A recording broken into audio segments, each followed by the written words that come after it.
Red hoodie guy would come into the gym always wearing the same red hoodie. He would hit the treadmill at 8 to 10 miles per hour and just go. He could keep this pace for 30 minutes, but never seemed to get exhausted.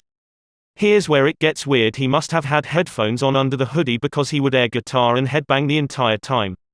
Imagine a guy running at full tilt while shredding on an air guitar, non-stop, for half an hour, not breathing heavily or grunting, before abruptly stopping and walking out of the gym. This man is an anime character. A guy at a very nice luxury gym was not just dropping his squats, he was actively throwing them up and letting them drop 4+ feet to the safety rack, causing a ridiculously loud sound and a crash.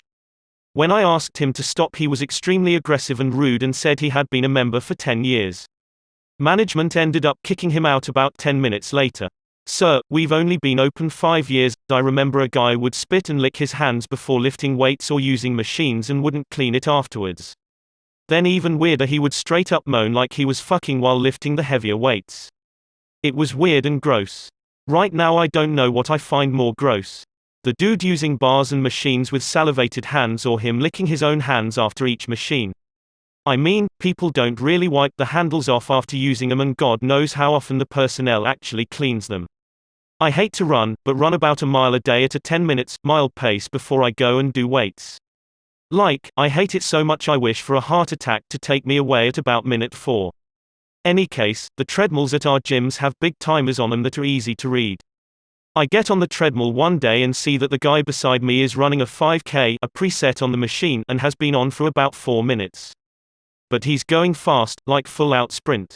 I punch in my 12 minutes, 10-minute mile plus 2-minute cool down, and start to run. We finish at the same time. Dude ran a 5K in about 16 minutes. Full-on sprint the whole time. I was just kinda in a daze thinking about it for the rest of my workout. I ran a 5K once and saw a guy do this right in front of me. It was an out and back loop trail, and I'm just coming up on the halfway mark of the out portion, and here this dude comes like a fucking freight train just steaming down the back portion full speed. My wife and I just looked at each other like, what the fuck? I was on the treadmill waiting for the only squat rack to open up. A guy was holding it up talking to some other guy, and they talked for like 15 minutes. I was about to ask if I could work in, and then they started praying. Other guy put his head down, and squat guy put his hands on other guy's shoulders and started praying and doing that loud hut thing between sentences Southern Baptist preachers do. And then another guy walked up to get in on the action. At the loaded squat rack. I just went and worked my legs on the machines. Back in the early 1980s and late 1970s, I used to work out at Gold's Gym in a western Canadian city.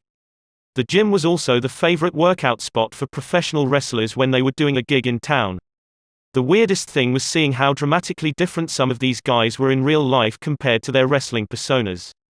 One guy whose persona was of a British dock worker type would show up at the gym in a 3-piece suit, no he didn't work out in a suit, and speaking the poshest of British accents, and was constantly giving other wrestlers investment and tax advice. Apparently he was an accountant as well. What was surprising was that some of them weren't faking it, but in real life they were as rude, selfish and ignorant as their characters.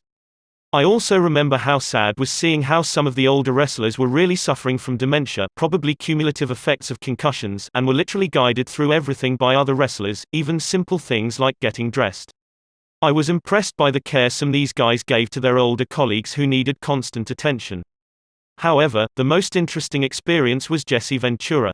Of course, when the wrestlers showed up, they were generally followed around by a horde of fans, usually teenage boys. Some were hostile to their fans, telling them to F***ck off, others gave a quick acknowledgement and then moved on. However, Jesse would spend an incredible amount of time with his fans, especially the younger ones, listening and talking to all of them with total attention. I remember seeing him trying to do leg presses while taking questions from a crowd of boys about what it means to be a man. Even back then, when he was just a heel, Jesse the Body, out of the ring he showed that he understood the impact that he could have as a role model to young men and took it seriously. When he became governor of Minnesota, I was definitely not surprised.